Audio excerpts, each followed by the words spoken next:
Hi, this is Amy over at Inspiration for Education. I'm here today to share with you this great novel study I did with my third graders on Charlotte's Web by E.B. White. What I loved about this project was that it combined fun, engaging activities with the high level of rigor that we all want our students to achieve. As we read Charlotte's Web, we created this interactive lapbook. You could also use these activities for your interactive notebooks. The great thing about this project is that you can pick and choose which activities to use and which chapters to use them with, thus fitting this project to your own teaching style and the needs of your students. One of my favorite activities was this setting barn.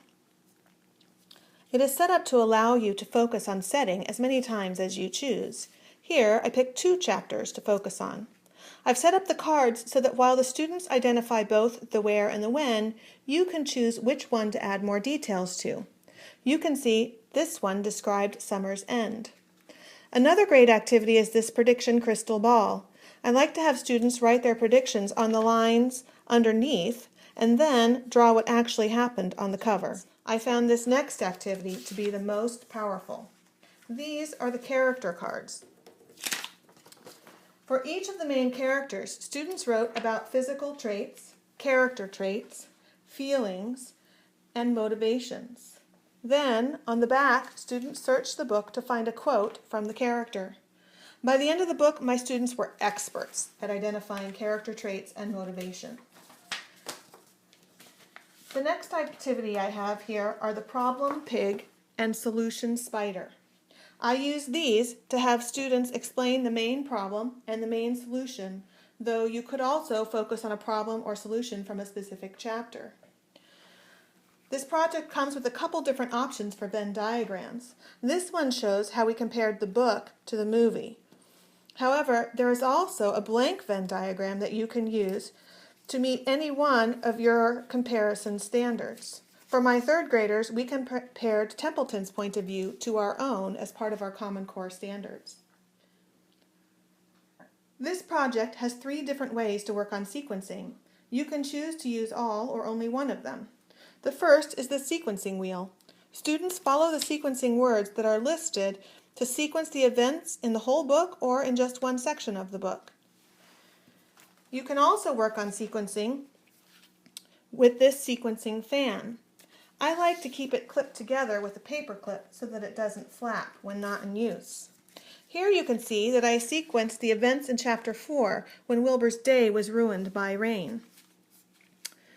The nice thing about the sequence of events fan is that you can adjust the number of slots by cutting off one or more of the top sections.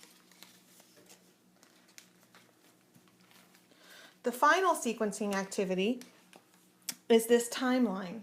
Again, I keep it clipped with a paper clip when not in use. This activity can be adjusted to any length that you like. Here, I did one section for each chapter of the book and wrote a summary sentence for each chapter. Another section is this pocket for vocabulary words. This cute little pocket can either hold the cards that come with the complete bundled Charlotte's Web novel study or your own vocabulary words. You can purchase just the lap book without the vocabulary activities or the bundled complete unit. One of the final activities we did with this project was this theme web. Students wrote down evidence from the text that supported the theme. Then they wrote the theme in the middle.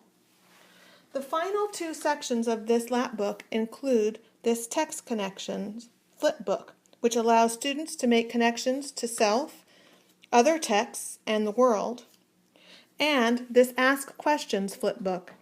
This flipbook was designed specifically with 3rd grade standard for asking and answering questions in mind. Students write down a question as they are reading, and then later record the answer when they find it in the book. And that is my Charlotte's Web Novel Study Lapbook. Included in this product is a chart to help you align your lessons with either the Common Core or Texas State standards. If you are interested in it, please click the link below to head over to my Teachers Pay Teachers store. Thanks for watching.